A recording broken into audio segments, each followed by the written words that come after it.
What is Okay. up? Room Tone Podcast Extra Crispy. Can I take a drink of coffee first? Go ahead, drink it up. You guys are playing God of War right now. How are you guys doing that? I know we have other stuff to talk about, but like I definitely want to hear. Yeah. Should we do the thing? Pause for room tone? Yeah. I haven't talked probably. about God of War yet. Oh, that's right. Well, that's why. Are we still just hanging out, or are we talking to the podcast? You know what? Let's finish the God of War, and maybe we'll put this in the podcast. Who knows? Yeah. I mean, we'll dick around with it. Yeah. Yeah. All right, lay it on us. How's God of War? I don't know. What else? Fuck you. It's fine. And pause for room tone. What's your favorite article of clothing? Like as a category or as like a physical thing that we own? As a category. I guess beanies. Beanies are my favorite article of clothing. That's fair. What about you? I was also leaning towards hats. Yeah. Sweaters. We can both have hats. Yeah, or we can both You have bring the hats. hats, I'll bring the sweaters. Welcome to Room Tone. There it is. Okay, I'll go first. My name is Maddie. I am 23 years old. Right? Yeah. Yeah, Yeah, you are. Yeah, Congrats. thanks. And You're the Michael Jordan of ages. my name is Maddie Fox, and I am currently reliving my Deftones phase. Nice. I am Austin Swain, and I've recently been crushed by a church statue. What's her name? Ow. What? What happened? It fell. It was pushed. This is another movie quote. God damn it. You realize it happens every episode? Fucking shit. What is the name of that movie? Hot Fuzz? Yeah, that's Yeah, from Hot Fuzz. Oh, Nice. fuck. I got it this time. I'm so embarrassed because you're right. I do like take a moment. I am a professional videographer working in the corporate field, and I have a passion for graphics, motion graphics, animation, and post-production in general. Ooh, and I'm rewatching Hannibal again. Again. Just so everybody's aware that I'm going to have like the most serotonin that I have for a while over the next couple weeks. Speaking of watching new shows, don't hurt me anybody, but I have yet to start the Legend of Vox Machina, the Critical Role animated show, and gosh, it looks cool. God. Who would be mad at you? Yeah, I was. Because I haven't started it yet. Oh, like our fans are going to be mad at you? Is that what you were? If there are mutual fans. I doubt it. It was just like, why would we get mad at you? No, not you. I don't care about you guys. Fuck your Perfect, opinions. yeah. My name is Austin Arpeza, and I am a big fan of A24, the production company A24. Spit and truth, Holmes. Hell yeah. Bad truth. I want to buy googly eyes from their website from the movie Everything Everywhere All at Once. Yeah. They're $2, and it's the most dumb purchase I want to make right now. Fuck yeah. They're just googly eyes. It's just googly eyes. Talk about supporting a project you love. I just like the Daniels, and like I feel like I don't see any of their merch anywhere, and that makes me like sad. It is just googly eyes. Yeah, So and like you could put them Googly anywhere. eyes are good all the time. That's Mhm. true. You can They always use googly eyes. You know where googly eyes are good? Everywhere, all the time, all at once. I thought you were going to say Buttholes. titties. Yeah. Also, titties and buttholes. Titties and buttholes. Titties would be great. Yeah. Fuck yeah, they Big can, old- That would be they cute can- as hell. They can really Yeah. Google. That would be me if I was a stripper, just fucking covered Fucking in googly googly eyes. eyes. Bow, bow. I'm watching you.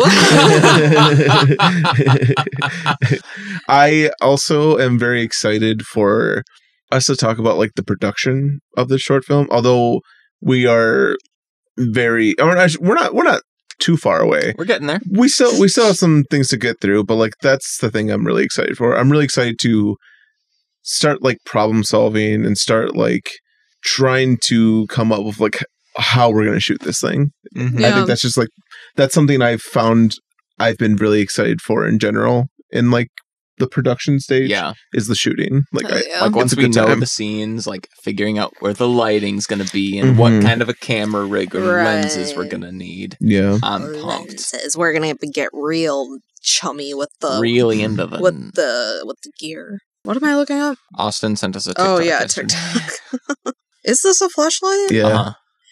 Did you guys ever see that video of that guy using a pocket pussy as a pocket? And like he It's goes like a up, coin purse? yeah, he goes up to the counter. Oh my god. And there's like lubed all in it. He goes like to a coffee shop, and the guy's like, "Oh, that'd be $3.15." Yeah. And he like grabs the pocket pussy and just like starts squirting it Oh. out.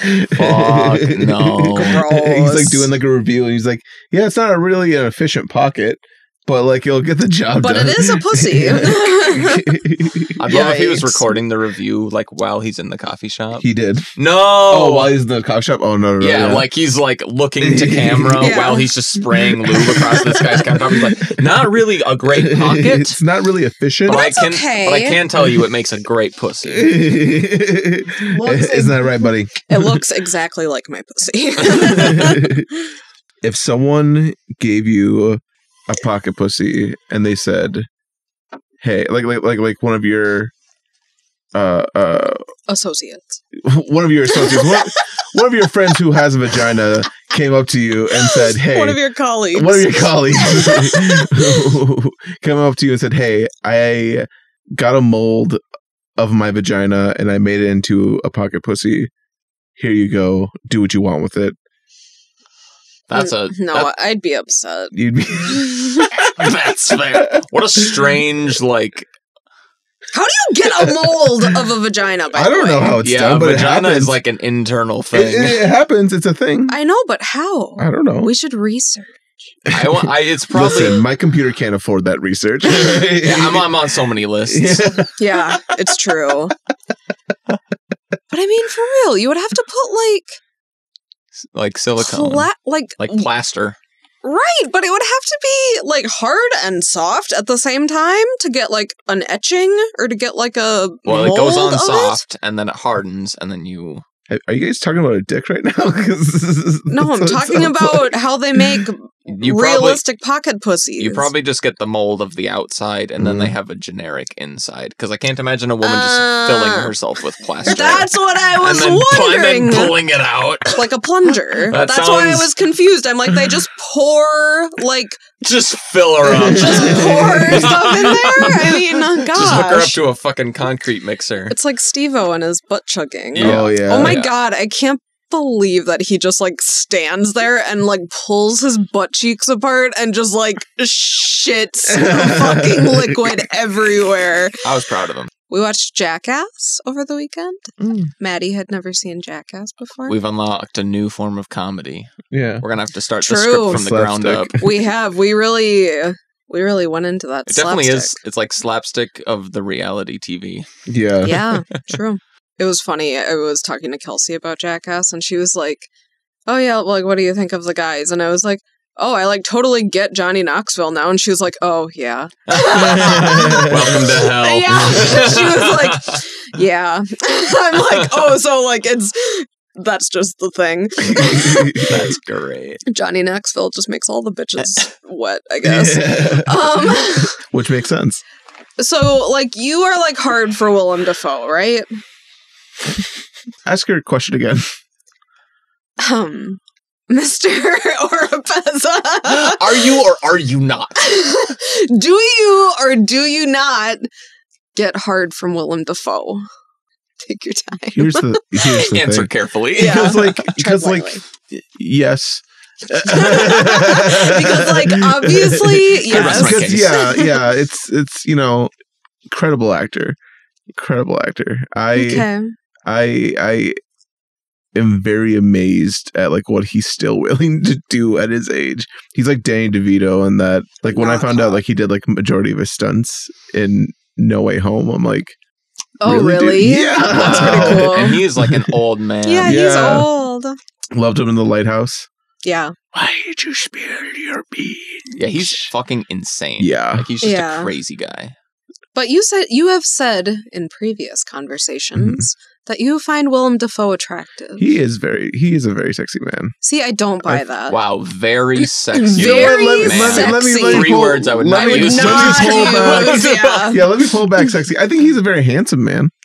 Interesting. I think he's handsome. I think he's a handsome man.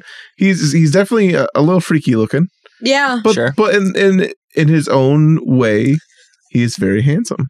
Do you want to hear the meanest thing I'm ever going to say? Sure. Absolutely. He looks like ugly Tilda Swinton. Like, he looks like if Tilda Swinton was not, like, beautiful. Mm-hmm. I don't see that at Really? I disagree with that too. Really? Yeah. Oh, now we need to, like, put her in an aging fact booth. checker, pull up Tilda Swinton. That's me. No, you got it. I was like, is that me? You pull up Willem Dafoe, I'll pull up Tilda Swinton. We'll put these bitches next to each other. Okay. I was going to say he looks like a squirrel got hit by a car, but... Who am I looking up? Willem Dafoe? Mm-hmm.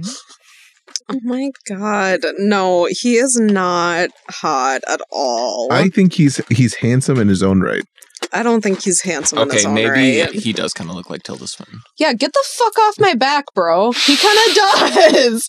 Like, he looks like if Tilda Swinton wasn't, like, artwork pretty. You know who he looks Totally! like? No. You know who he looks You like? don't see that? Pause. I have someone who looks more like Willem Dafoe than Tilda Swinton. Who? What's her name? How dare you? What's her name? How dare. What's her name from Fargo? She played in 3 Billboards. Like Marcy, the main or- lady? The cop lady? What's her name? Yeah, what's her name? What is her fucking name? I can never remember. Margie. Margie. There it is. Yeah, look her up. That's some good detective work there, Lou. I don't see this. He's so much more, like, extreme than her. All right. What?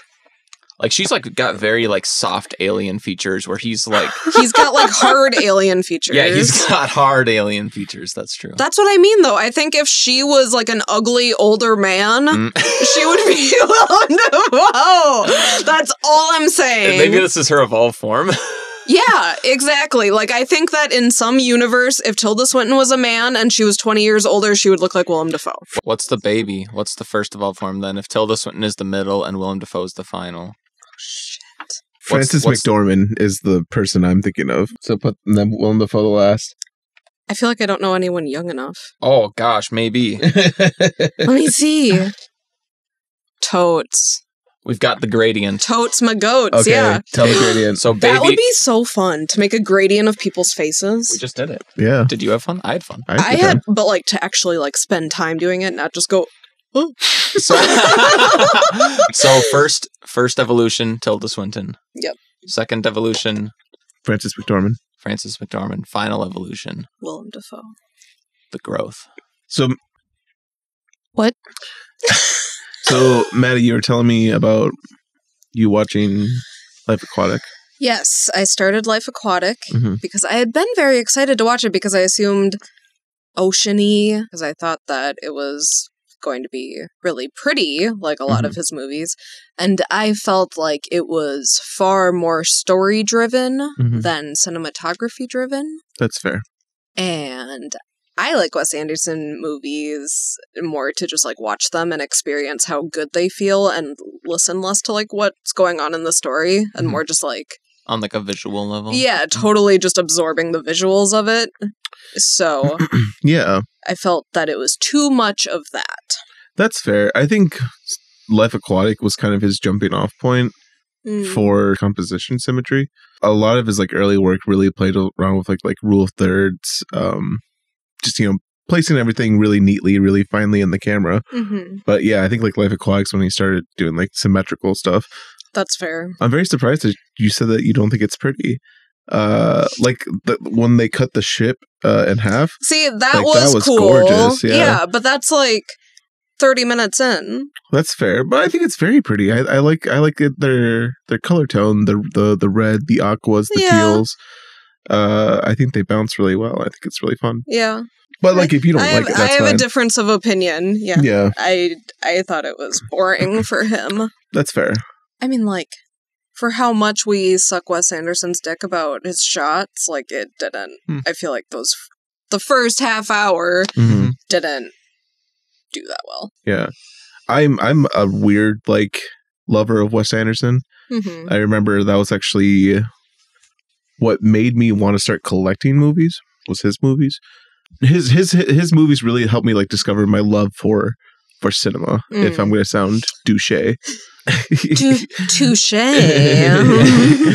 My Spanish teacher let me borrow my first Wes Anderson movie, The Royal Tenenbaums, when I first watched it, didn't like it. And I'm like, this is too much, or like, I don't really know what's happening. Mm-hmm. But then he started talking about it and started explaining a little bit more about like behind the scenes and story elements and story plots. And like, I feel like I wasn't soaking it up like I would like normally soak up a movie, or not normally, but like it didn't chub you up as much as you thought it would. Yeah, I was used to watching like Transformers. That was like my right. That was like my like, this is the best movie around. Right, totally.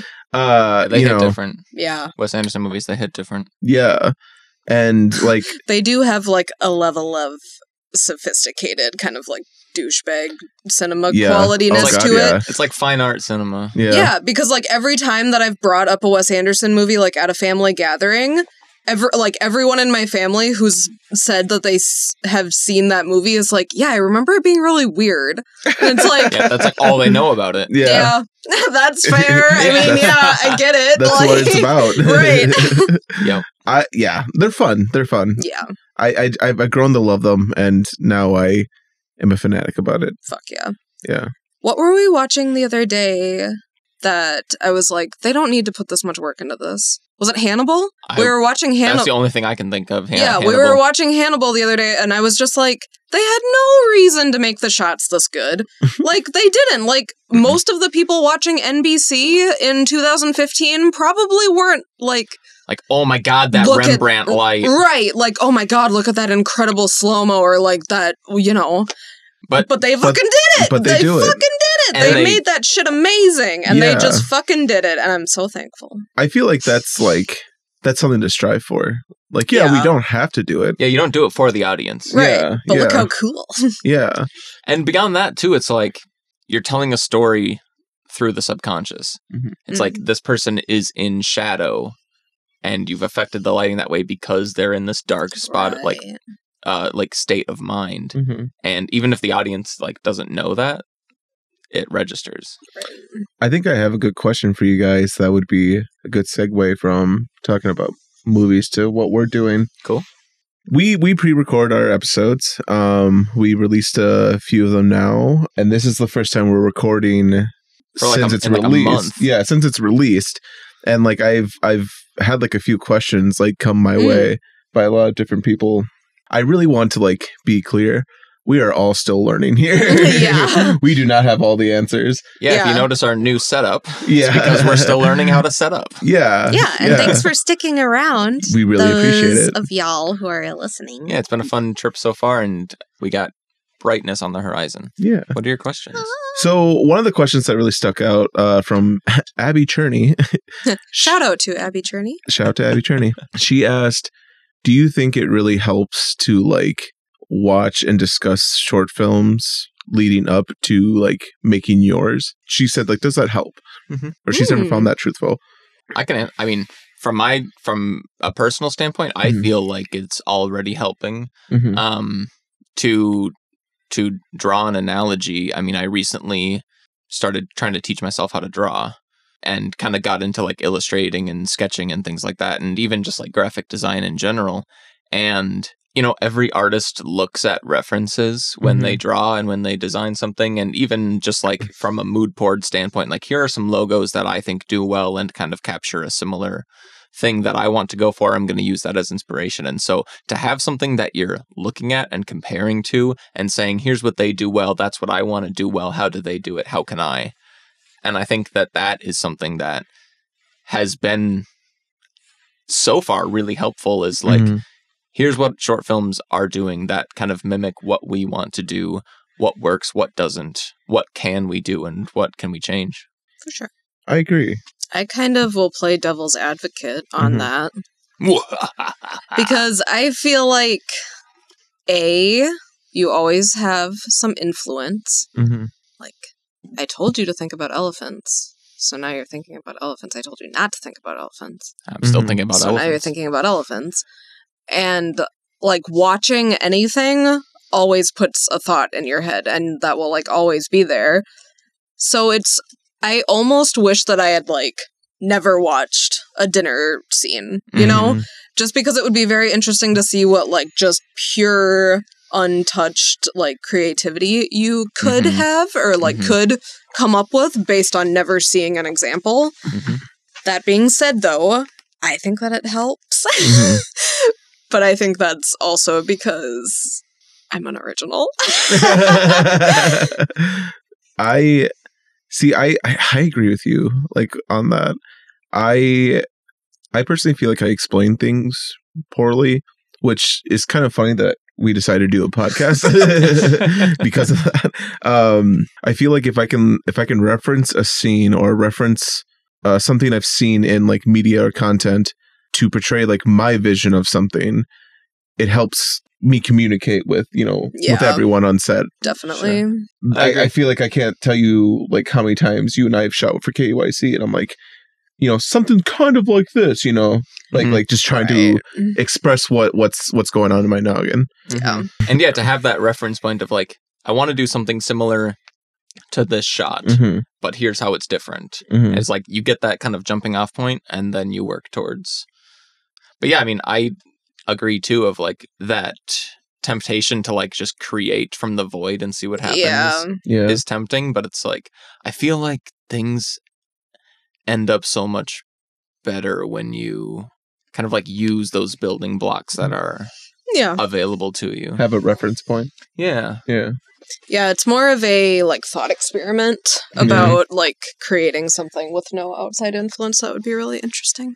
Well, and it almost feels like, I feel like a little bit in my own like creative career or what have you. Mm-hmm. It's like when you create from the void and you like don't really look at reference, you're kind of always improving on yourself, which is good. But when you bring in those outside sources and use those as your jumping off point, it feels like you are trying to create something better than what the world knows rather than what just you know. And so it already kind of elevates that like ground floor of like, okay, here are a bunch of things that inspire me. And the goal of an artist is always to do something a little bit better, of course. Mm-hmm. And so you bring all those in and say, okay, what can I do with all of these and do something better? Yeah. Mhm. And so I think that ground floor is already risen. Yeah. Do you think that there are directors who are just like, I've already made my best movie? Absolutely. What do you think yeah. they are? What do you think directors' favorite movies are? Oh, God. Sorry, we don't Of have like to their get into own this. of their own filmography. Yeah. I mean, I bet Steven Spielberg is saying, like, I've probably already made my best movie.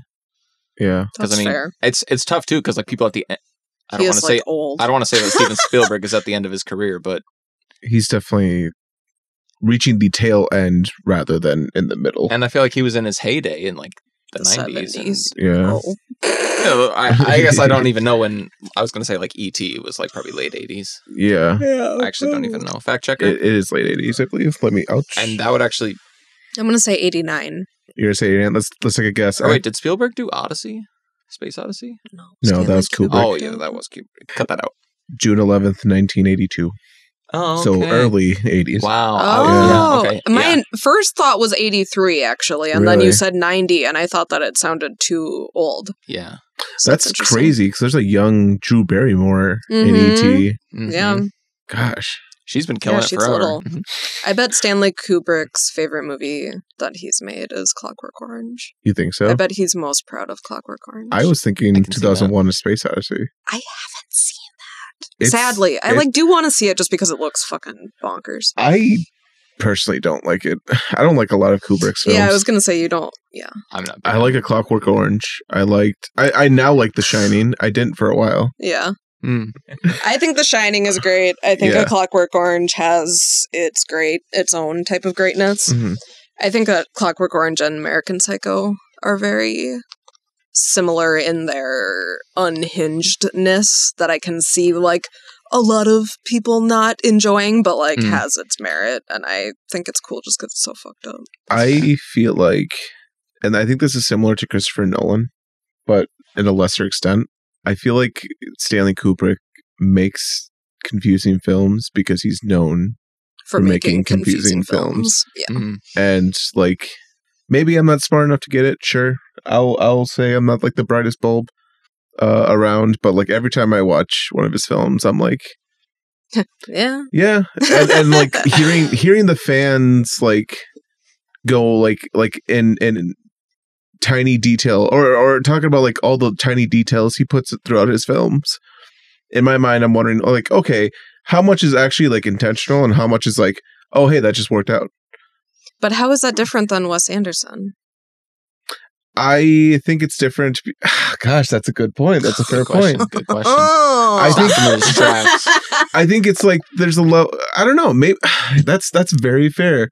I think I love when questions like that come up where you're just like, oh, but you know what? Like, and I'm willing to acknowledge it. I guess like I feel like there's a level of like arrogance to Kubrick's like fans and talking about like. See, but is that how is that different than Wes Anderson?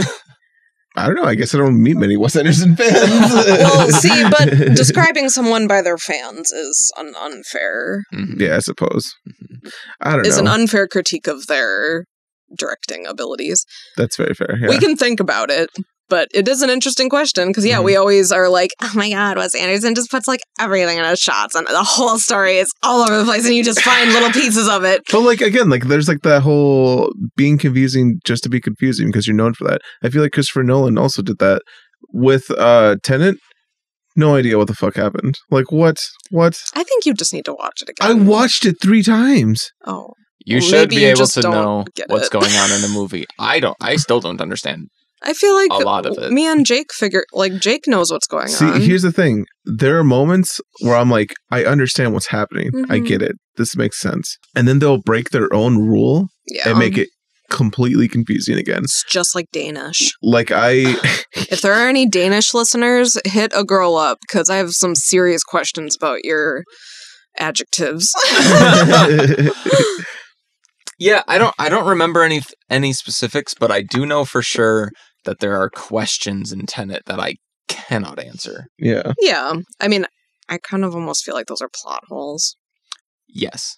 But like if you're going to like make a confusing movie like that, or like not even like it has to be airtight. Yeah, like it's a very complicated like subject, you know? Mm-hmm. Like there's very complicated rules, and I feel the same way even with like Marvel movies. Like Endgame. Wait, hang on. Can we go back to Christopher Nolan for a second? Yeah. Yeah, I want to talk about Inception. Because I cannot imagine the amount of pressure that a director like Christopher Nolan is under. Oh God, yeah. To make like an airtight movie. Because I mean, with Inception and Memento and Tenet that are like bending so many rules and like creating this like world of physics. Mm-hmm.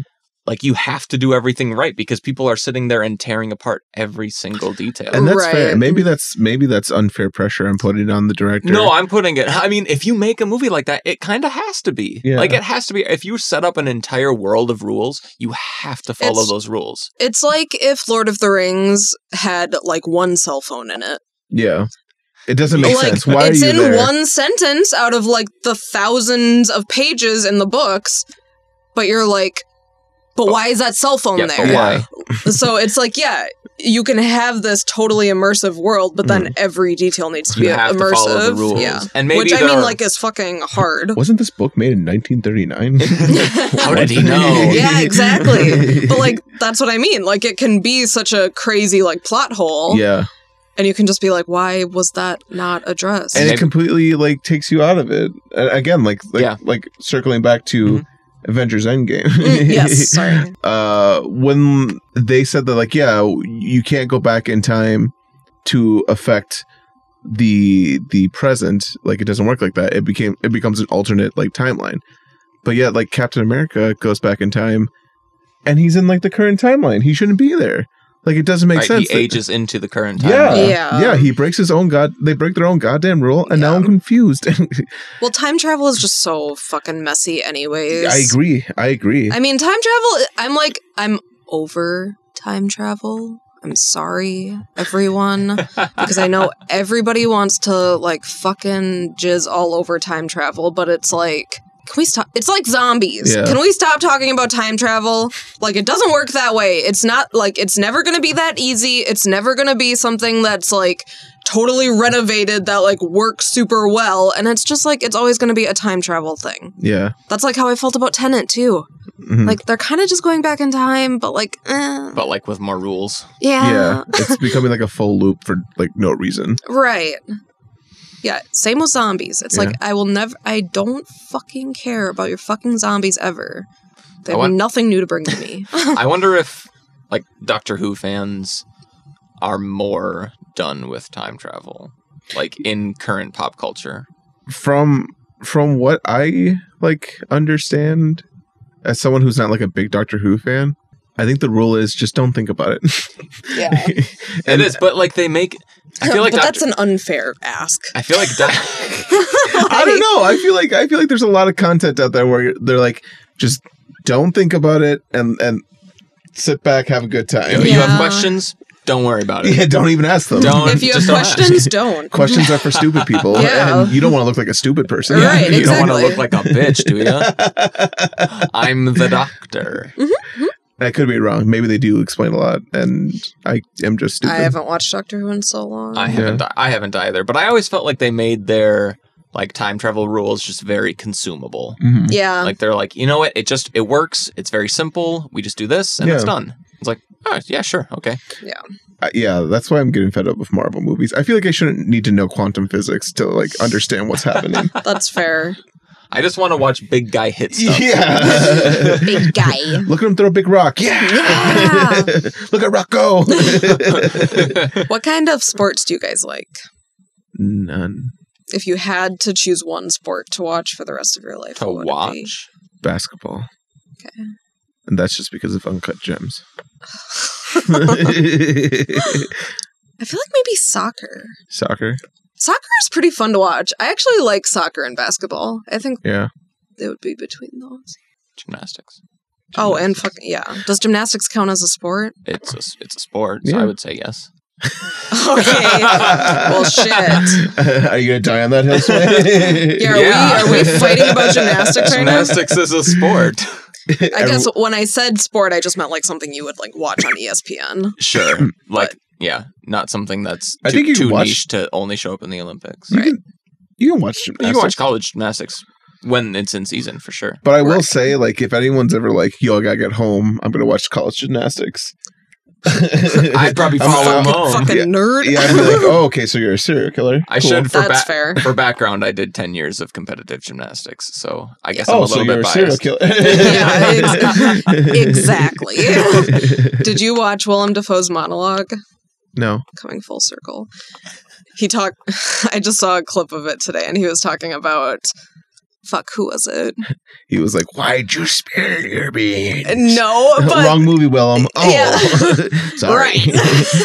No, he was talking about how people will, like, comment on how expressive his face is. It very much is. Yes, and he was like, yeah, usually people are like, you should probably play, like, the Joker or something because you I just would be have down that for it. vibe. And he was like, yeah, it's always great to know that you vibe with a sociopath. It's like, That's Danny Yeah. Dafoe. Come on. like, that's what you like about him? I think he's cool. I think he's a cool guy. Maybe I just don't know him I think well enough. I think he owns it. I think he owns what what That's he is fair. and what he I can does. see that. Yeah, Is it's kind his- of like Jeff Goldblum. Is his Yeah. name Willem? Mhm. It's Willem. Is that his full first name? Willem, yeah. That's a crazy name. W-I-L. So like he has two pronunciations for his name. When he was starting out as an actor, the pronunciation was Dafoe. Willem Dafoe. And I like that. People kept saying like Dafoe, and he's like, well, it rolls off the tongue a little bit better, so Yeah. fuck it. Willem Dafoe. What a great name. What a great name. It is a good. It is a great Isn't name. it amazing that like And like Bill Murray. What a yeah, great just like that names. people with cool names make it. Well, they also Well, changed they also their can name. change their names. Is Willem Dafoe his birth name? I think so. Yeah, it is because he talked Yeah. about how family called it Dafoe or Duffo. Oh. Oh, But yeah, I who don't are you? I don't know no fucking Timothy Chalamet's. Like, I don't know anyone whose name sounds like that good. Tim King. Tim King, I think, sounds like a great name. It does. And like, And I mean, people have always said that they like Maddie Fox. I do like Matty Fox. I think that's a great name. But like, There's no one saying It's no I like fucking, Austin like, Arpeza. Aubrey They usually Plaza. say, how do you pronounce that? Yeah. That's why I just shortened it to Fox. Willem Dafoe was born William J. Dafoe. See? We got you, motherfucker. Yeah. Fucking Tilda Swinton looking son of a bitch. Speaking of movies. Should we talk about ours? I would like to start today's episode by throwing out a massive shout out. We're starting it now. I would like to start the episode. Okay. No, I'd like to start today by giving a massive shout out to Tim King and huge friends of the show, Dirty Laundry Records, a nonprofit record label here in Mankato. And like I said, very good friends of the show. Tim has been giving us some pointers on our audio setup and whatnot. And he was nice enough to let us into their recording studio and try out some of the new equipment. So if you like the sound, Dirty Laundry Records is to thank. I would damn near say that sponsor, you know. Yeah, shout out to Dirty Laundry Records. Yeah, we'll just say they're a sponsor. King. Our first sponsor. It's not like they're like, you know, continue. It's not like this is going to happen always, but like, yeah, but if we call them a sponsor, they have to give us stuff. Yeah. Sponsor. What are they going to do? Sue us? We have nothing. Good luck. What are they going to take from me? So like something I noticed as we've been like posting and creating this podcast is how many podcasts there are around Minnesota. Oh. And I think it's very crazy because I think a lot of them started in 2020. And I forgot where I heard this. I don't know if it's true. Before or after the plague happened. The plague? The plague happened. What? Of 2020? No, not 2020. Oh, like the actual plague. I thought you were calling 2020 the plague. No. When the plague happened, that brought out like the Renaissance period, like of art, yeah. And there was someone who was speculating that it's going to be very similar to here with the pandemic and how being inside is going to help produce like a lot of art, like Inside by Bo Burnham. Yeah, exactly. And thanks for that, fucker. I feel like that's like really true. I feel like I'm seeing a lot more content out there and a lot more people like trying out different things. And I think that's fair. That's very interesting. How like just like a modern day Renaissance. Yeah, and it's all smut. Yeah, baby, it's always been smut.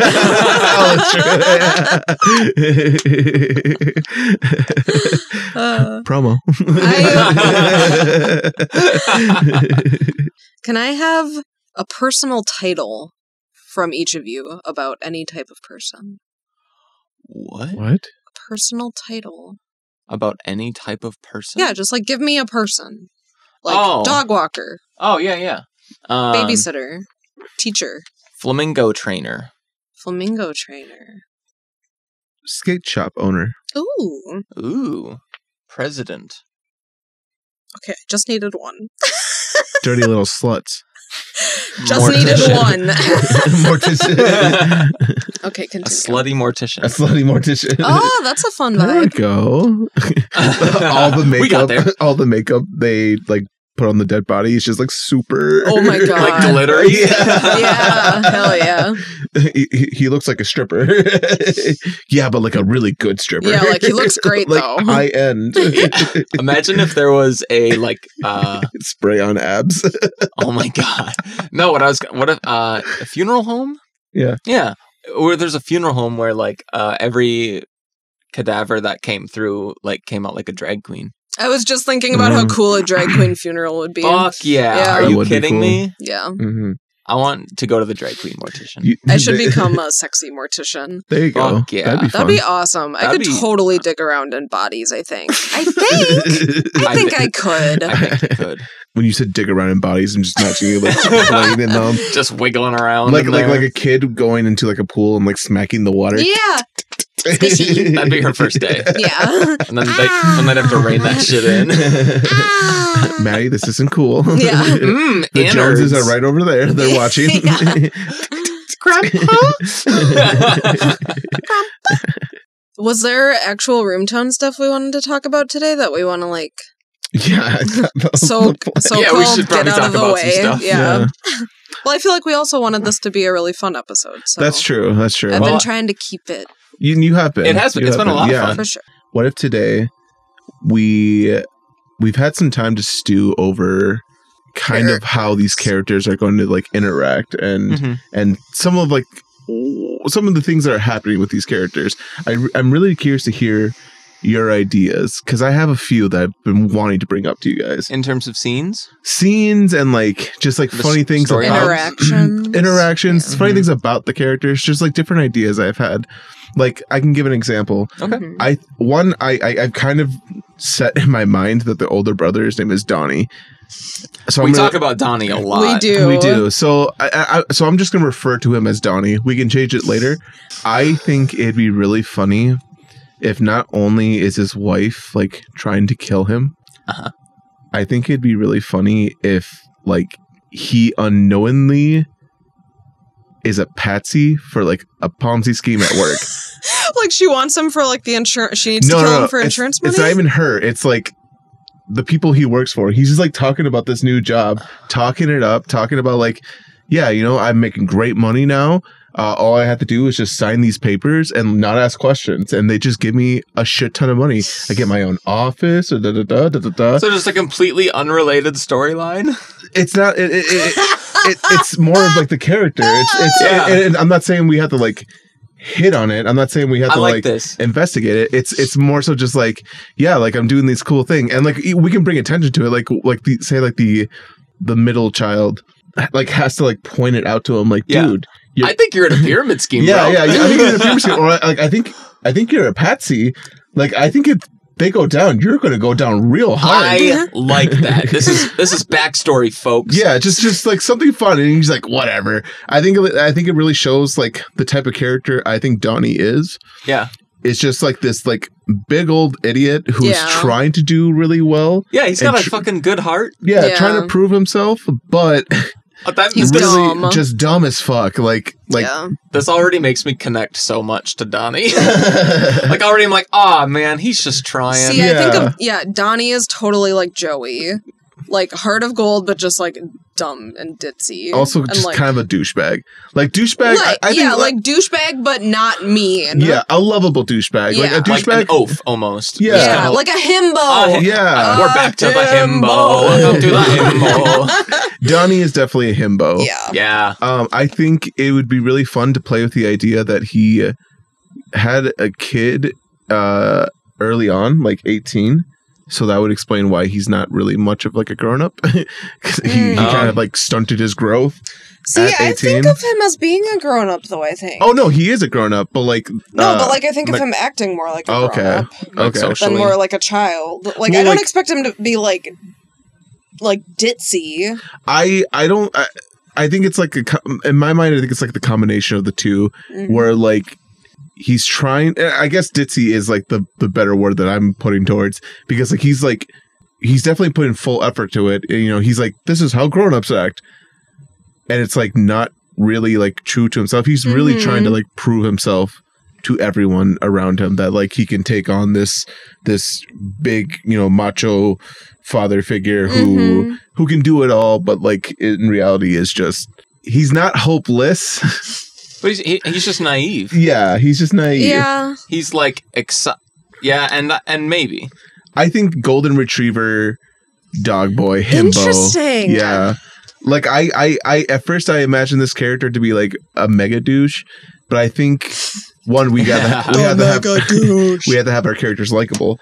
Yes. And also. And have depth. Yeah. But also, like, I just, I don't know. Like, I'm really vibing on, like, just him being like a lovable idiot. For sure. And like, of course, a lovable idiot won't see like that his wife's trying to kill him. Yeah, this is true. And but like, oh god, even like that, it'd just be funny to like hear like the different stories of him just nearly dodging like assassination attempts from her. Yeah. But like just completely like he over has his no head. Idea.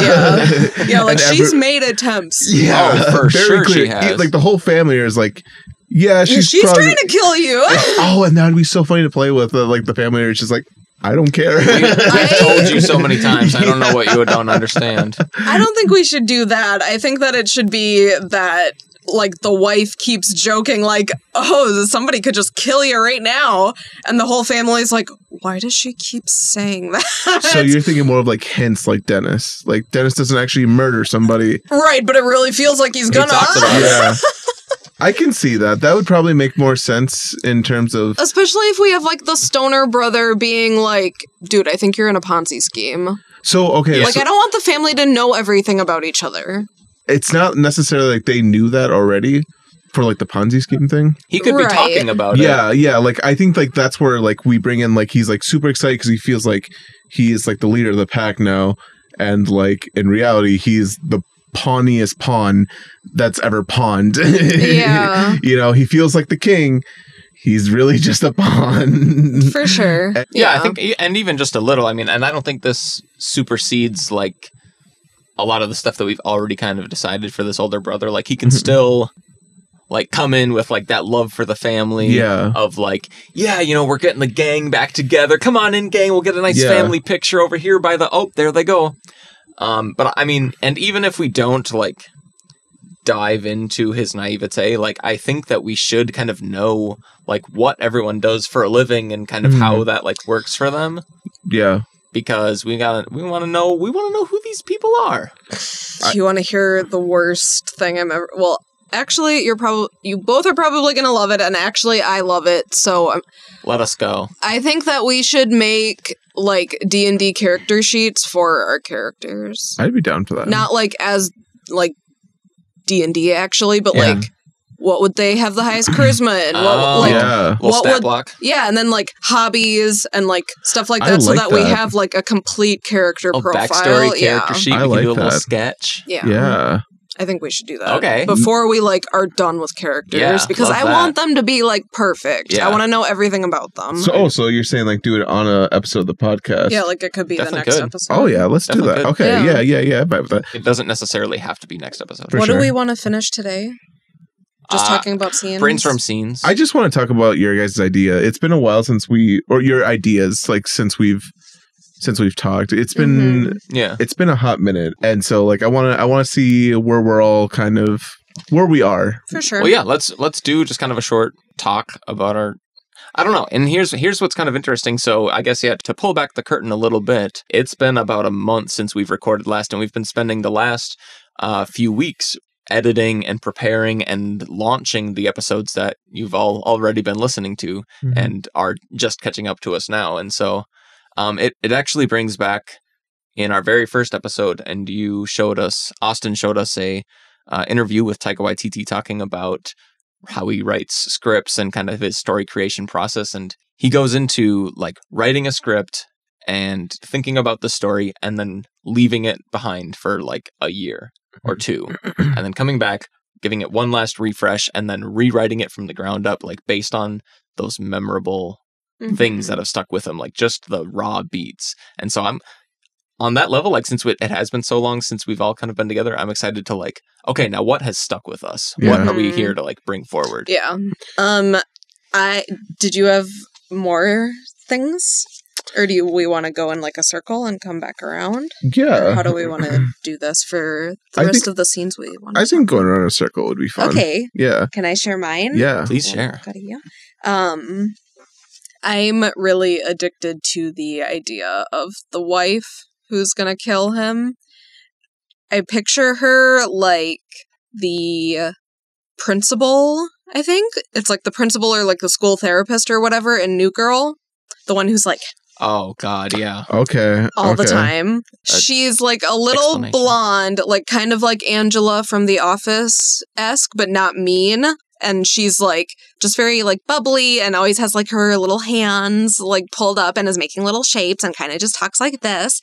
And that's like how I picture the wife, because I imagine her just like doing that, but then being a fucking psychopath. Like being this like super nice, oh my God, like I love that, but saying like, gosh, I could just eat your fucking hands right now. Like, I could just eat your fingers off. So it's like a combination of her and Dennis. Like, that's how. Yeah, that's what like I want her to be like. Like if Hannibal had like sense of humor, like the charisma and sense of humor to like say what he was actually thinking, right, and could get away with like being like, oh well, she's like so nice, she would never say that, but it's like, dude, she might kill you. Like, I'm just saying. I'd keep an eye on that one. Yeah, I think that would be really cute, especially if like I picture less of like a dumb like golden retriever energy from the older brother than like a Schmidt energy. like more so an adult who's like just needs everything to be like perfect, like kind of the OCD character, and who's just like very like, guys, we have to have the picture right there, right now, come on, like, and blah blah blah, and is still like the mama's boy, because I still think him being the mama's boy like works really well for his like himbo-ness. So I think that dynamic is like the kind of the ones I'm the most excited about. So picturing scenes with them. And the stoner. I think the stoner should be a girl. I think I've decided. Oh, yeah, I forgot that. Yeah. Okay. I forgot we had made that switch. Yeah, I think she should be, like, the Hank Moody. Like, she's the younger sister who's, like, fucking living her life and is, like, the stoner. Okay. For a second, I thought you were saying Donnie's kid was, No. like, a girl. Because, like, we wanted Donnie's kid to smoke Yeah. weed, right? Yeah. Or, like, to be, like, the one getting caught smoking weed in the garage. Yeah, well, I think it's his aunt. Yeah, So- she's the one giving him the Donnie's weed. younger That sister. would be so funny. Yeah. She's like, hey, Oh kid, my here, God. kid, take the edge out. Yeah, Yeah. she's, like, giving her younger cousin, or Yeah. Nephew. her nephew Yeah. weed in the garage, like... That, the nephew also came to my mind, because I remember we dabbled with the idea of, like, he's, like, a chronic masturbator. We did talk about that a lot. I It's still been think dabbled. it's funny. I think it's funny, too. I I have to think- be careful. I think Yes, it- I think it might just cross some line somewhere. I think it would be more funny if everyone assumes he is. And, like, he is actually, like, during, like, this event, he's actually, like, constipated. And, like, is, like, taking it, like, that's why he's in the bathroom for such a long time. Yeah, or that's Yeah. why he's like making noises because he's like, Yeah. And then like you reveal that at the Yeah. end that like you convince the audience that he's been masturbating this whole time, Yeah. but Yeah. Or that it would be interesting. Or the audience could be in on it too, where they're like, oh, he's not actually like only you and this And the one character character. knows what's happening, and like the misunderstanding becomes more funny. That's fair. Yeah. How do we tell that joke without like falling into toilet humor? You know, I feel like that's like, I think we could do it subtly. I don't think we have to do it. I don't think we have to bring it up super heavily. Sure. Like, you know, we don't have to be like, oh, he's probably jerking in the bathroom. You know, Yeah, I think it should happen like 3 times max. Mhm. yeah. Where it's just like, I don't even think they should say like he's jerking off in the bathroom. I think it's just like a lot of insinuation. Like, yeah, he's been doing that a lot lately. Maddie's got an idea. like shot of someone at the dinner table, they're in focus, and in the background is like the bathroom, and you see him like bringing a lotion bottle into the bathroom. Like stuff like that. Oh, like what if you watched like a YouTube video, like he was like how to like make your butt not sore or whatever. That Oh was my not God. what I'm talking about. What were you talking about? And it's like you get the lotion. Okay, never mind. Because he's jerking off in the bathroom. I'm lost. But like, can you see that shot? Like, it's a shot of like the mother like drinking wine or something, and then like in the background, like kind of blurred, is like you see the kid heading to the bathroom with a bottle of lotion, and it's like, oh, he's probably going to masturbate. Why would he bring lotion to the bathroom? Isn't he constipated? Yeah. Right. No, that's what I'm... But that's, like, a shot that could be really cool. It doesn't have to be for shitting himself or whatever we end up having him actually Okay. doing. Okay. But just, like, I can like, little blips like that Yeah. are what I see as, like, being the whole joke. I don't think we need to, like, talk about it besides that. If we want just the audience to catch on to it, you know what I mean? I feel like the characters have to acknowledge it, and like that's like the joke is like they think he's jerking off, and like Right. we need our audience to know that that's what our characters think. So I Right. think there has to be some sort of like acknowledgement of it. Right. I just don't think they should ever be like, oh, he's going to jerk off again. I don't think so either. I think it should be like hidden, like Right, that's like- why I'm saying this shot works. Yeah. Like I see this shot as being like just a very background. But that's like the opposite though. I feel like that means he's jerking off in the bathroom. I don't bring If lotion. he walks in, my God, How do but- you use lotion? You guys aren't getting what I'm saying. why would he bring lotion into a bathroom if he wasn't jerking off? Am I See, missing something? you're getting hung up on the fact that he's bringing lotion. Like, okay. I'm just You just saying, mean like background elements. I'm just saying, Okay. like, this story can happen behind another story. Yeah. Like, we don't need to mention at all, like, oh, look, he's going to the bathroom with whatever we end up having the thing be. Mhm. It can just be that simple of, like, not having to bring it up until somebody's like, dude, what are you doing in there? Yeah. And he's like, what? I've just been constipated or whatever. Yeah. You know what I mean? Does that make sense? Yeah, that does make sense. Yeah. Okay. Like they all God. like maybe they all think that he's gone to the bathroom, and you see like the mother of the house is like just gives this little look of like disapproval. Or Oh, whatever. that sounded like approval. Oh no, she like there goes she, my like, little man. She, no. She scowls Yeah. and is like, oh, there he goes again. Yeah. And then in the background, you see him like sneak out of the bathroom and like come back with a plunger, Right. Yeah. Okay. like in the background of a different conversation. Right. Like, all I was trying to describe is, like, how I think that would be funny visually without having to, like, spend a lot of time talking about This it. is true. You know what I Yeah. mean? Yeah, this is true. Yeah, I don't know if I find. Yeah, I'm not sure how we'd work in constipation. I mean, like something that happens. I guess I'm trying to see the payoff. I'm trying to like. It needs to be, People like, think- more convincing than that, what he's doing. Yeah, like literally the only payoff that I can see like from this setup of a joke is like a shot from outside the bathroom door, and like you hear a big fart, and it's like, he finally got it, and then it's like, and that's why I was like, how do we get away from toilet humor?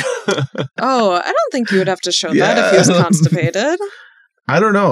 Like, how does that joke end? It's like Every joke needs a payoff. that's true. That's fair. I don't know how it would end. But isn't the joke The joke is that like the family But like it needs. thinks that he's jerking off? yeah. So wouldn't the closure to that joke being that he's not jerking off, he was just constipated? That's Yeah. the setup, Well, I mean, Is that's it, though? that's in like, my opinion. that's the punchline. Yeah, I feel like that's the punchline. So No, the jokes. In my opinion, the joke start a joke that you tell someone starts with, the family thinks the boy's going to jerk off, but he's actually constipated. What's the punchline? I think there's something after that sentence. He clogs the toilet with this massive shit, and everyone's like, "Homie, you came a lot." That's an example of a punchline. that is an example. Technically. Wow. Okay. Not that we have to write it now. Yeah. I was just thinking about like, because I agreed with you. Like, I felt weird about it, so I'm like, okay, well, what if like people just think he's doing it and Right. he's just taking a shit, like, Yeah. or he needs to Yeah. take a shit. Yeah, or like anything. Yeah. Anything else that Yeah. we could make funny. Like Yeah. it could not be any sort of bodily thing. He could be doing something totally like he I could be, feel like, like that's going an to- opportunity for us to like come up with a really good thing for him to be doing instead. I've also thought of a good name for the nephew, or Yeah. at least mine's a good name, Jonah. I can see that, depending on who the parents are. I can't. Mm. The parents I'm picturing are a little bit more straight edge, so I can't. Donnie. Yeah, like Donnie and his wife. See, like, I don't know. I feel like, yeah, you know, you're right. See You're them right. as kind of suburban. Yeah, I don't think they're the type of parents who would name their kid Jonah. Jonah's a pretty sweet name. I feel like Jonah's like Maybe like wanting. Jared. Well, it's a biblical name. Jonah is. Yeah, I don't know if I want them to be religious. Well, no, but like that's straight edge. Mhm. No. I guess Right. you don't have to. I guess You don't have to be religious to be straight edge. that's No, true. but I think that religion is kind of straight edge. Interesting. It- Considering all the it's- things that happen in religion. it sounds. It sounds like you're trying to like formulate like the nuclear family Yeah. model Yeah. of like Yes, I'm picturing Yeah. like the Fallout family. yeah. Like the lady dressed in her pink shirt with her blue skirt. But I feel like Jonah is not like an odd name. It If just you- makes me think of Jonah Hill. yeah, and Jonah Hill's amazing. Right, but Jonah Hill wouldn't name their kid that. Well, yeah, because they're just naming Jonah. They name him like Mitchell or something. Exactly, thank you. Or like David. Uh huh. Mm. Okay. that's where I'm at right now, but For sure. I think Donnie sees his family as that like Nuketown fallout shelter mannequin. Mhm. I think that's how he sees family. yeah. That's how he sees family? Yeah. I mean, that's why like oh. the mother is so important. Okay. I see Yeah, what like you're when saying. you ask Donnie to like draw a picture of family, he's got that like The stick straight edge figures. mannequin in their like well pressed suits, Mhm. and He's like in a polo. I can see him. Mhm. Like I can see Donnie standing He's there in in a his black polo. polo. Yeah. 'Cause And it's a funeral. khakis. Yeah. What the fuck? Yeah, exactly. That's funny. He's dressed up like he's like a Best Buy employee. Yeah, that's funny Which- as hell. if he's in black. Yeah. a black polo. Absolutely. Yeah. Oh my god! That's Yeah, funny as hell. that is funny. Somebody write that Looks like a down. gym coach. I was gonna say I've been kind of avoiding saying this because I know you haven't seen Step Brothers, but I feel like a very good representation of Donnie is a cross section between Adam Scott in Parks and Rec and Adam Scott in Step Brothers. Just say Adam Scott. You want him to be Yeah, I Adam feel like Scott? that's just Adam Scott. Maybe we're casting Adam Scott, but like his character, like he's got kind of that like Yeah. intelligent like but puppy dog energy in Parks and Rec. Yeah. Like he's just fucking going for it, and like He's in a very adorable. pure way too. He's like, "Oh my god, you guys want to play Settlers of Catan with me? Let's Mhm. go." See, but he's also like an asshole. He's Which is- not as like Who? Donnie? no. I would almost Fucking argue. Parks and Adam Rec? Scott in Parks and Rec. I would almost argue that's like the middle child in my mind. He like is Adam Scott like Interesting. is very not like Step Brothers, but definitely Parks and Rec, where he's just trying to like point out the chaoticness of his family, so they like see what he sees. Mm-hmm. You know, he's like, guys, like this is fucking crazy. Yeah. And then I think, and that's like another thing I wanted to bring up. I think his girlfriend is there to be kind of like the audience and say like, hey, but you did like the same thing. Mm-hmm. I definitely think that's what our girlfriend's going to be, is that anchor is going to be the viewer of like pointing out like, hey, this contradicts what you said here, you know. Is not See, but I think she's saying it because she's dumb. She's not doing it like maliciously. no, I don't think she's doing maliciously, but she's just doing like doesn't know how to talk to people. I don't think the girlfriend is dumb. Yeah, I think she's just she's just very- like bubbly. Yeah, very bubbly Mhm. and wants to fit in, almost kind of like Donnie in a way, just not douchey. Yeah, You like know? I mean, I seriously just see Amy so clearly. I see her as like willing to accept the chaos, even if it pushes her boundaries just a little bit. I do like the idea of like her not even noticing the chaos. Yeah, we had talked about that too, where she like sinks into the family. Mhm. Well, and not necessarily that either. Just being kind of goofy and like I don't think she's not noticing the chaos. and she's just kinda, not bothered by the chaos. Is that what you're? Yeah, like she's always been kind of referenced as this person who's like just kind of like go with the flow and like Yeah, doesn't like. I've always felt like she doesn't really offer much of a like rock to stand on for our main character, and it's just kind of like Yeah. the ha ha ha. I agree. I think not necessarily a rock, but an anchor. Like it's not for him to stand on, but it's for him to like notice his flaws and his like arguments of like feeling this like resentment for his family. Oh, sorry. So You know? even like in a bubbly way, she can Yeah. be like, "What? You do the same thing, silly." Yeah. And she can kind of point out those flaws in him Yeah, that he and doesn't realize that he does. Like it's his definitely family. yeah, and it's definitely not malicious. It's not like No. No, you she's do like in- this. Yeah, it- she's like, well, like it kind of sounds like what you do here. Yeah. You know, that's fair. She's like an idiot savant of social skills. Yeah. Right. Like she has such a good read of people, but doesn't have like the ability to communicate well. And maybe that's like her like arc, like in this like short film, is like she's willing to accept a lot of like the chaos or whatever. You can kind of see like she's not like comfortable like standing up for herself, even if it's like past her boundary. And then she does that with her boyfriend. I don't know. Maybe that's Sure. So like throughout the film and throughout the story, she kind of comes in with, "Oh, family's family. We gotta get in and we gotta accept them. Everyone is every person of your family is needs to stick in your life forever," or like Just- something like yeah. that. And then towards the end, she's like, "You know what? Never mind. These people are fucking crazy." I don't Is know that what you're saying?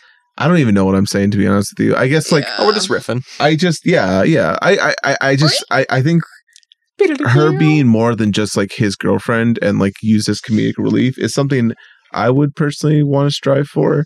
And I'm not saying she needs to have like the super big story with like this big climax. Yeah. But just something where like you see growth. Everyone should have a little depth. Yeah. Mm-hmm. I do think it's more about the family, though.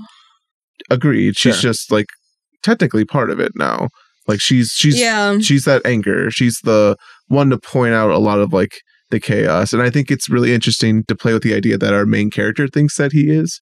Like he's like, guys, this is all crazy. Like, what are you doing? Like, yeah, he thinks like he's like the voice of reason. And then the girlfriend's like, actually, you do the same thing. Right. Like, well, and that depends too a little bit of like what our main character's arc is going to be. Yeah. Because I think we should we don't know nearly enough about the main character. I think we know the least about our main character. Which is very funny. Too. Yeah. I brought up this idea, this concept of our main character wanting to prove to himself that he's not like his family, but only showing how much he is.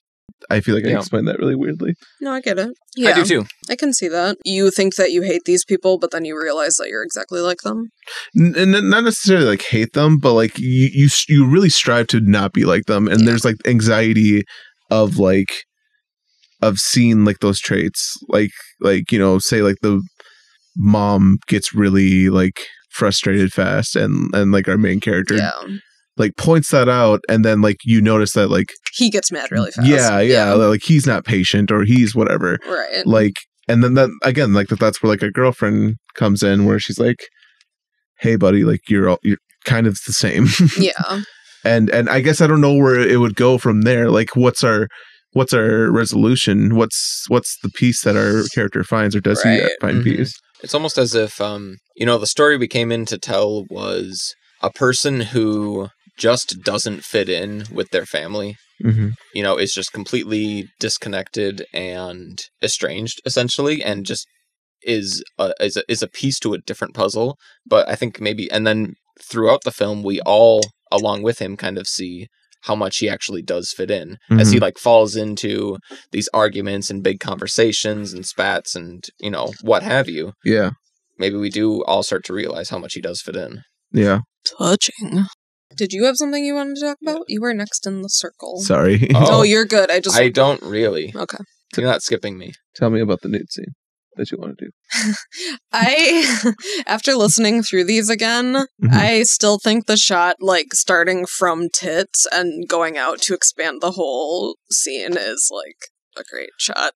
Well, and I think just last episode we were talking about, like, if the sister ends up cornering the girlfriend in the kitchen and is, like, asking about her nipples or something like that. So she's like, will you check this out? Like, I was with a girl the other day and she just straight up walked out on me. Like, do you see something weird here? And then, like, someone walks in on that, like, super uncomfortable scene. Right. Or, like, I could see that. Like, I do love that interaction. Yeah, I That's could hilarious. paint a picture with me, gentlemen. The girlfriend and the main character, and the girlfriend is like, dude, they kind of have one of those moments where they're, like, in the kitchen alone, you know, that you really want to do. Mm-hmm. Yeah. And she's like, the weirdest thing happened to me in the bathroom. Cut, starts on tits, does, like, the fast zoom out to the whole, like, the bathroom, and it's the stoner girl, like, the sister, like, telling the girlfriend about her weird boobs. And then the wife comes in and is like, oh. And just, like, stands there and, like, doesn't involve herself at all, just, like, is just, like, watching this interaction and just, like, totally feels like a serial killer. Okay. Just to, like, make her so uncomfortable as, like, a character. I like that scene. I think that Donnie's wife, as, like, the freaking psychopath, is maybe a better person to walk in on them than the kid. Because I like that. I like that as, like, a concept of her just, like, staring on. Should we hang dong, guys? Should we hang dong? We just watched the Always Sunny episode where they're, like, pissed that Thundergun doesn't have his dong out. Yeah. Sometimes you gotta hang dong. You know what? I feel like our short film should hang dong. If there's anything... I don't, we need to step forward in if women are expected to have their breast out, men should have their dongs out. I don't think I'm expecting women to have their tits out. Get him out. Or that could be the older brother who has something on his dick that he's showing to the main character. I would like to go on record and say I don't want to hang dong. Yeah, dongs are gross. If that means we don't hang boob, then I'm cool with that. Yeah. Donnie's like, I just think, circumcised? Am I circumcised? You can never tell from those graphs online. Buddy, I gotta ask you a freaking question, man. Yeah. I can't get a straight answer no matter where I look. His wife just gaslights him. Yeah, she's like, it doesn't matter.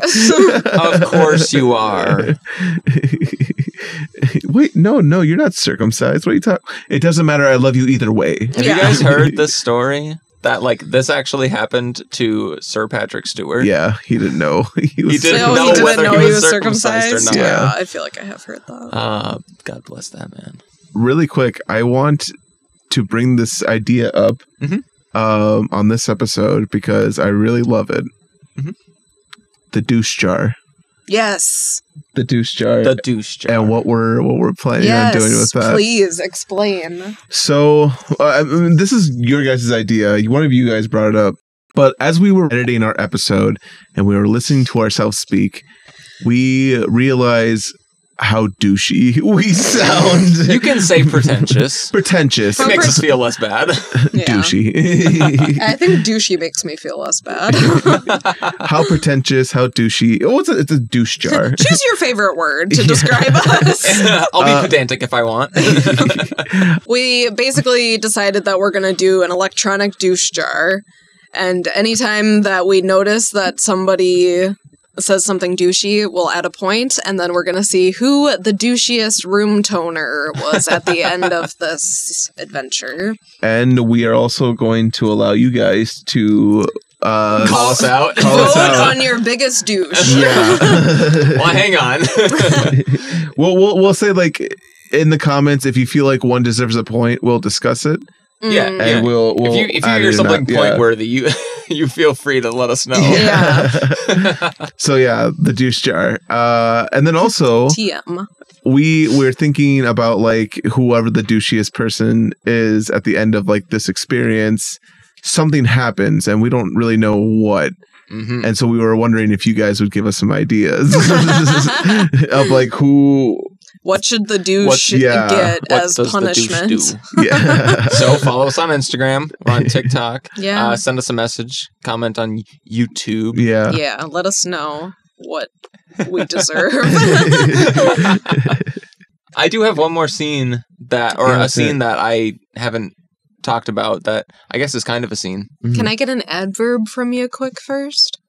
Do you know what an adverb is? Yeah, I do. What's happening? I was going to say, like, softly. Oh, I like that. Perfect. Continue. So I thought that a fun opening... I thought that a fun way to open, like, our intro sequence, I think it could be fun to do a phone call. Mm-hmm. If it's, like, through our title sequence or something like that, and also I have an idea for a title sequence. Somehow through the intro, I think we start with, like, the audio of either a phone call between, like, the main character and his girlfriend, like, hey, I just got word from my brother. We're going up to my parents for a dinner tonight, so I'll pick you up at 8. I hope this goes well. Wear something casual. Yeah, exactly. Like, wear something pretty. Like, I think that would be, like, a fun way to intro. Yeah. Or if it's, like, the message from the older brother to him. Yeah. Like, hey, bud, sure miss ya. How do you feel about coming out to dinner tomorrow night? Just like, I don't know, like that something would be like funny, like having that phone call, and then in the background is the funeral, like happening. Like there's like a casket. I think I forgot. He's like, yeah. So I mean, you like maybe you could come tomorrow. Would that work? Yeah, sure. And then it's like on the other side of the line, he's like, yeah, we're gonna go out to dinner with my family. See, this is why I think it's like great that our older brother is ditzy. Because I don't think it should be malicious on why he didn't like invite him. I think it'd just be like, I forgot. He's like, how can you forget your own brother? And he's like, dude, you're never around. Like, what do you mean? Right. Yeah, I agree. I see it almost like the 10 Cloverfield Lane. It starts like a scene and then it's like barely even talked about. Like she's in her apartment. Oh, sure. She sees that her phone is ringing. She doesn't answer it. She leaves the key behind and then like that's it. That's like the whole intro. You know what I mean? Sure. Yeah. So I could see it feeling kind of like that. Yeah, we can put whatever we want in the background of that audio. Yeah. You know what would be fun to do is if we shot like the car ride. The car ride down there. Yeah. And we foreshadowed within the car ride. Like similar to like what Shaun of the Dead did. When, you know, he was like, oh, we'll have a couple of Bloody Marys, whatever. Explains pretty much the whole plot of the movie, of the short film, in that case, the movie, in like that one like sentence. And like we could do the same too with our character. And they're just like, this is what we're doing. Or not even necessarily that, but like our main character is saying like, watch out for so-and-so, they light fires. And then like in the short film, they'll like light a fire. I think it should be like super casual. Like, okay, say for example, the plot of the movie is like mom gets hammered. Yeah. Donnie sets something on fire and then someone dies. Yeah. Like I think it'd be, for example, like those three things happen. I think it'd be really funny if in the car ride, he's like talking to his girlfriend. He's like, yeah, you know, we'll have a couple of drinks. Maybe we'll sit down by the fire and then we'll hit the hay or like something like kind of like that, but that's it's like, fair. Oh shit, he didn't even know. Yeah, that's fair. I can see that. Plus, that would be a great trailer. It's like, we're going to have a couple drinks. Oh, God. It would. I can sit down see by the trailer. Fire. Yeah. Just that'd like be a great horror movie. That smash cut would be fun. That feels like I'm thinking of ending things. Oh, you know, it'd be funny too, like another way, like foreshadow, if like if the girlfriend was like on the car right there, like tell me about the family, like who's going to be there, and then we can do similar to what we wanted to do for the yes. He's like, well, there's Donnie. Yep. And Donnie, his biggest cred, he was a state champion wrestler and, you know, whatever. Fuck yeah. And like it just shows him like a little leotard, just buff. Oh my God, yes. Like a fucking, like, character thing on like a video game. Like them like standing there and it like spins them. Oh my like gosh. A fucking a turnaround and like a whole on like baseball like, card style. Like, you could even have it, like everything show up. That'd like be cool. We could even do it like on like just a pure like white background, pure whatever background, like whatever color.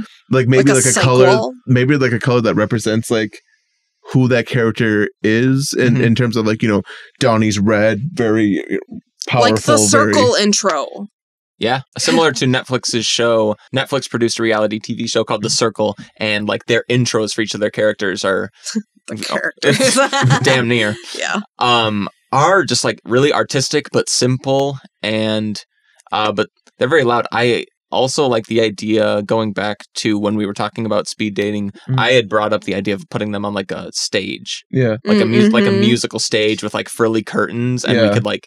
And then we could decorate that stage with all kinds of stuff. I do also like the idea of like putting them in the scene of like what they're talking about. So like, you know, world state champion wrestling or whatever. Yeah. Like do him on an actual wrestling match. Yeah, especially like you could get a kid. Yeah. And it's like him when he was a kid. Yeah. That would be a great like flashback shot. I think so too. Or it's the actual guy. So it's like a 40-year-old man on a high school wrestling mat in a little leotard. Oh my God. That's fair. This would be great for the car ride. I think so too. I guess I'm thinking of like Fantastic Mr. Fox. Badger is introducing us to those characters. They had like their own like little like stage of like them doing something. I think that would be like a perfect homage or like interpretation. Doesn't have to be super elaborate. We don't have to do it like super symmetrical, although it'd be cool if we can get it that way. But like just like showing off these characters. That's just going to add a lot of locations. I think it could, but it could give us an opportunity to be really creative and like rely on props. Like even like stuff that we have around our home. Like I have that yellow chair. I can imagine the mother sitting down on it next to like a bookshelf, just like these very like fancy high education like books in the background, and she has like 50 Shades of Grey in her hand. Oh my God. And like pouring the wine there, and like, oh yeah, she's really into reading, Yeah. or whatever. And then she closes the book on the cut. Hell yeah. Yeah, the only thing I was thinking of is if he's like in a gym or something. Yeah, which I mean, need a gym. Yeah, we would need a gym, but like we've shot in a gym before. Yeah, we know where there are gyms everywhere at least. Yeah, I'm pretty sure that the Y would let us go in there for like a couple of minutes, and it would be symmetrical. But yeah, no, just an idea. That'd be a lot of fun. I like that. On top of that, I don't know if this adds to, or just to kind of continue on that conversation. Another way that I kind of my like intro title sequence that I thought that might be a lot of fun is like going between family portraits. And I don't know if this is like the intro title sequence or like the end credits, but like showing the mom like on like some old fucking wallpaper, like in a nice frame. Yeah, that would be cute. We can combine both ideas. Yeah. Where it's like, well, let me introduce you to the family. There's Donnie and his wife, and they could be in portraits, and then we could cut to their scenes. Yep. Yeah.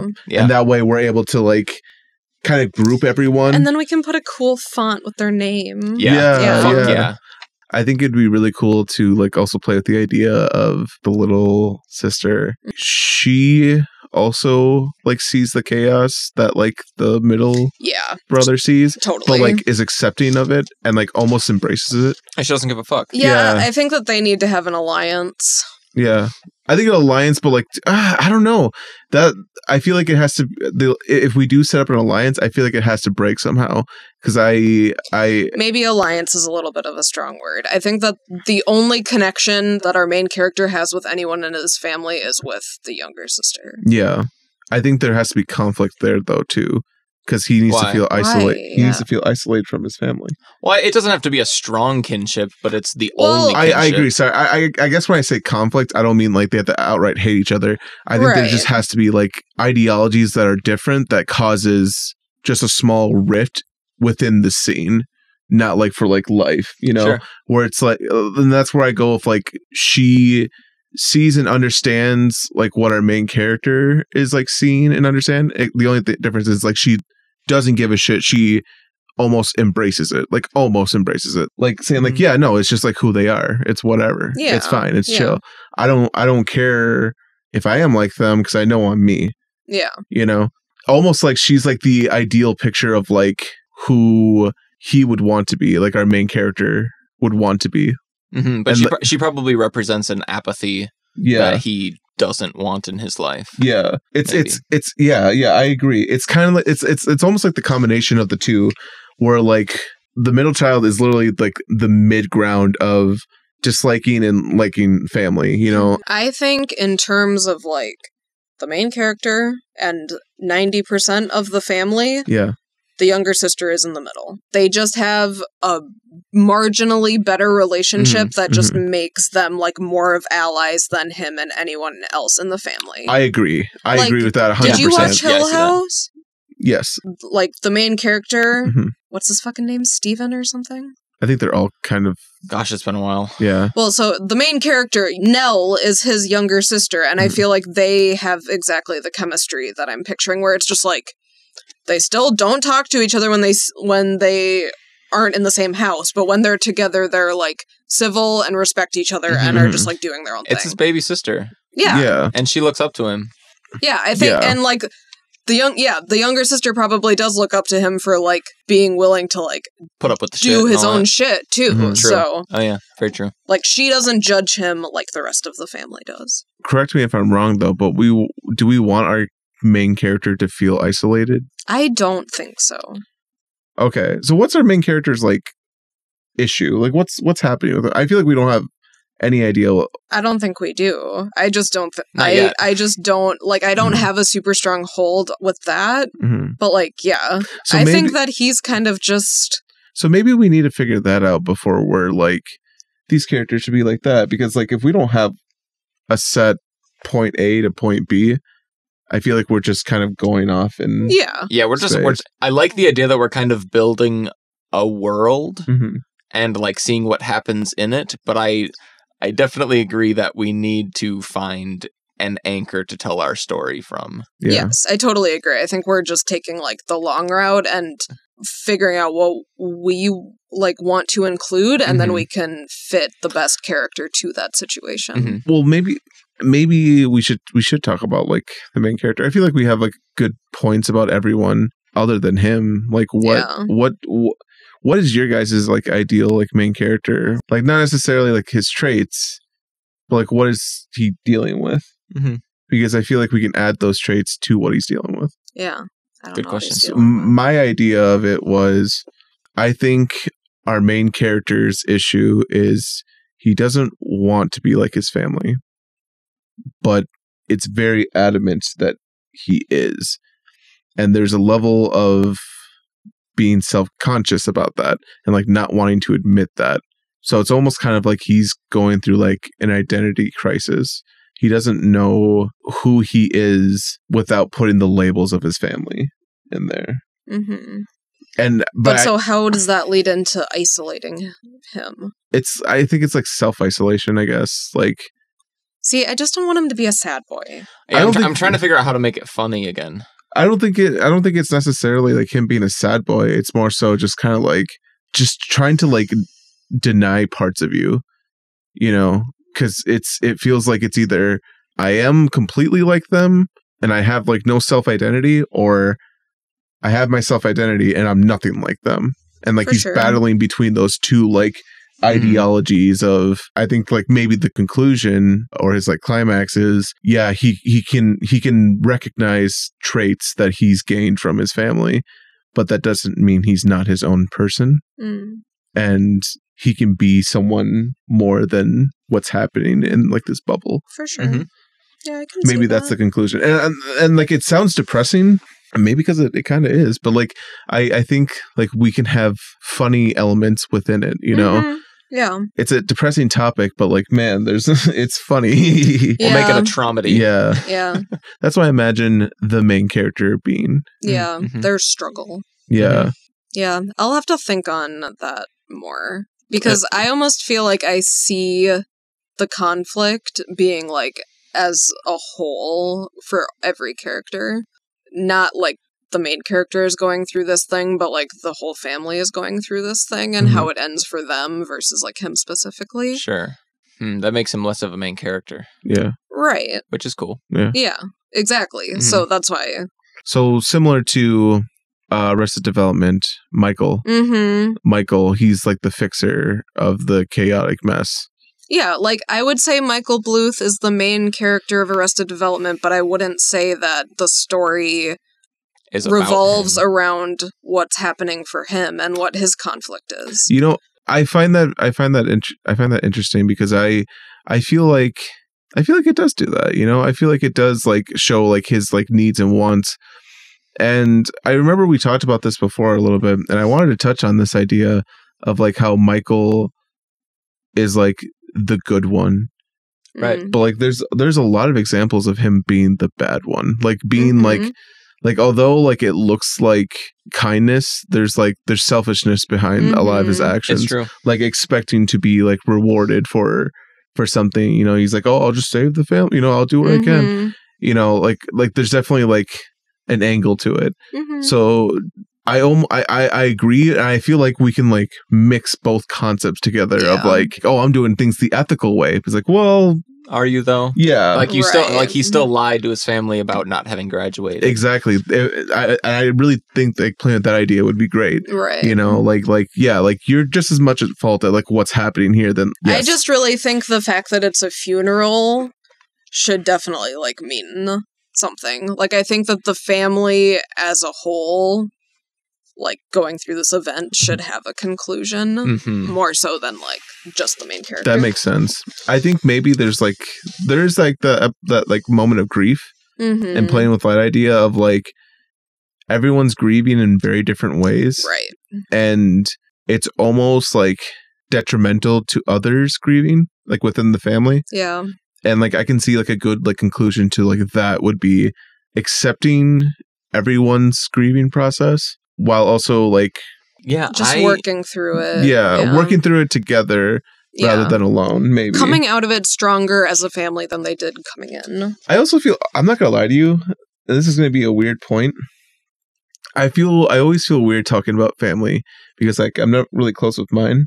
And so like saying like having like the family and like on a like happy-go-lucky note, it just feels a little weird to me. I understand that. Yeah. And I mean, understand. Yeah. in a lot of ways, I feel like the like happy-go-lucky family ending it doesn't really seem like it does what we want it to do. Yeah. I don't think it should end happy-go-lucky. For sure. I just think something should have changed to make like it possible that he might call them again. True. You know? Mm-hmm. You know, that reminds me of like what I really enjoy about like Taika Waititi's movies is they don't always end the happiest, but they always have like a little bit of hope. Right. And I really enjoy that as like a concept. Yeah. And maybe that's like the route we go. Yeah. I mean, yeah, I don't think they should all be like hugging. Yeah. But like, yeah, I think that something needed to get better. Just otherwise, like, if you just went and it like got so much worse, it would or like stayed the same, it's like, okay. Yeah, there's no point. Then why have we watched? Yeah. So how are you guys feeling about like this episode? I'm feeling good. You feeling good? Are you feeling good? Yeah. So I wanted to like pitch this idea to you guys. I think our next episode, let's each bring in a plot for our main character, or just for the short film. How about both? Yeah. D&D sheets. That's what we'll do next episode is discuss the plot line and make some basically character sheets for these people. I also have one more thing I want you guys to think about. We don't have to talk about it next episode, but I want you guys to think about it.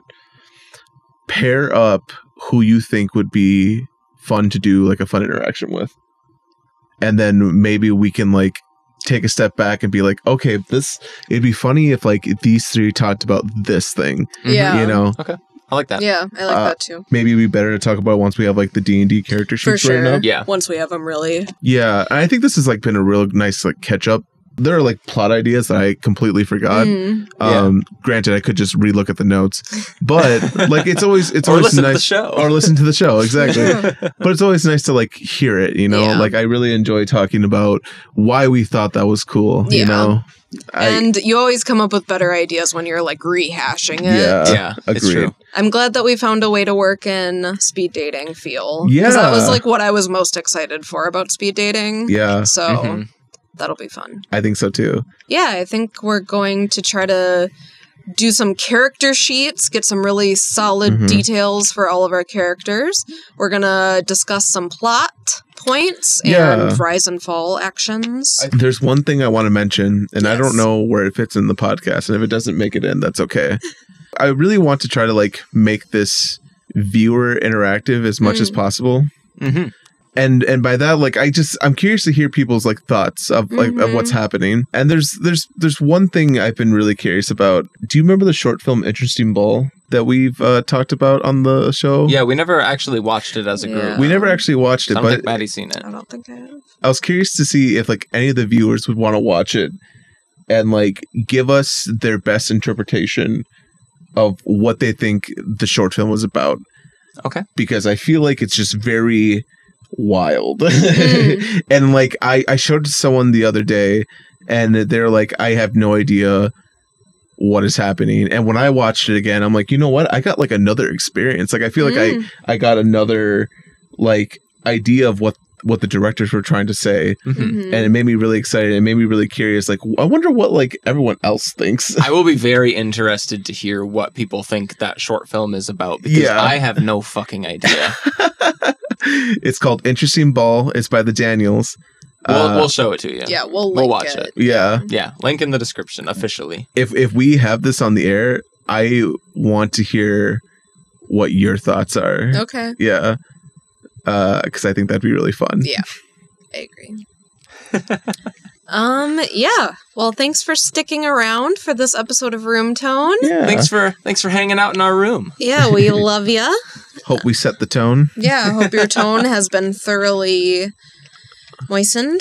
That's a good place to leave it off. Cut that out. Keep it in. Until next time. And pause for Room Tone.